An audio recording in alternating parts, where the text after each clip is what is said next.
Vietnam. He opened his mouth, and before he could even finish saying what his thought was, the one in the middle started to move. He said, "Why don't we ask the one in the middle to do a figure eight?" Well, before he could even finish his sentence, the one in the middle did a lazy figure eight. Now, almost everybody was crying.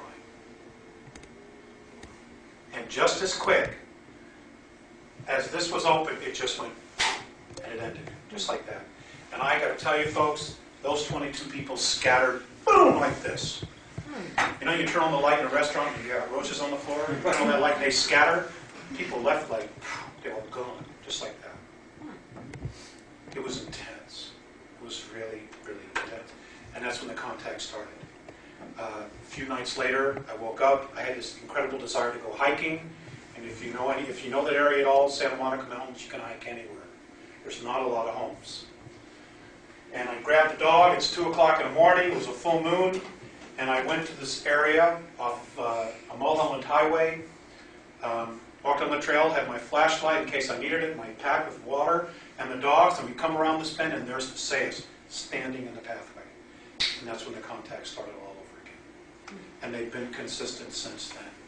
They've even been physical, either physical or telepathic.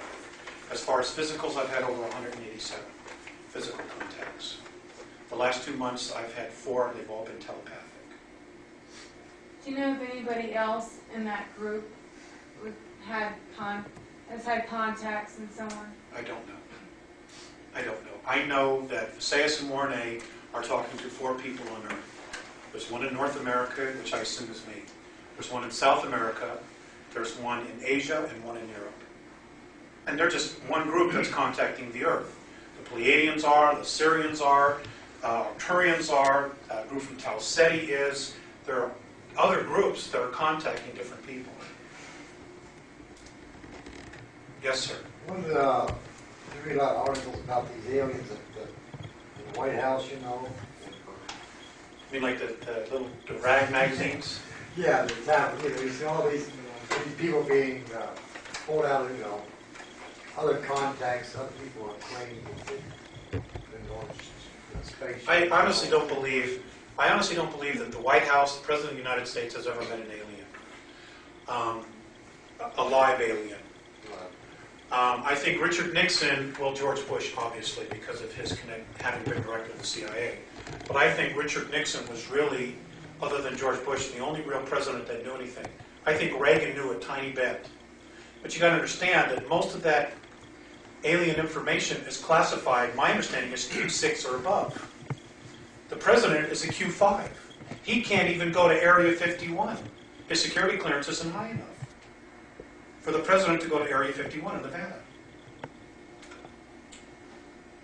Now, Richard Nixon, and this is in Jackie Gleason's autobiography, was playing golf with a great one, Jackie Gleason.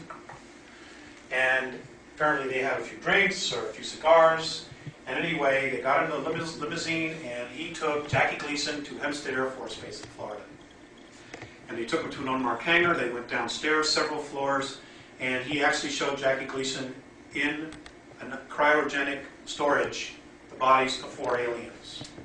And Jackie Gleason has this in his autobiography. And where I found this out was on one of those airline magazines on American Airlines. You know, so it's out there, little bits and pieces. You know, they're trying to, one portion of the government is trying to tell people, just like this article here, you know, regarding Mars. You know, we're told for years that it's 95% carbon dioxide, tiny bit of oxygen, can't live there, very hostile, all this stuff. When here this article dated Thursday, March 23rd, 1985, it admits that in 1971 that they knew the atmosphere of Mars was rich in ozone. Ozone is O3, that's oxygen. Every spring we see the north and south polar caps of Mars melt. They admit it's water. But in the next breath they say, well, the temperature never gets more than 40 degrees below zero. Well, how does water melt at 40 degrees below zero? Impossible. So it obviously gets above freezing if they see it melt. And since there's ozone, there's absolutely an atmosphere.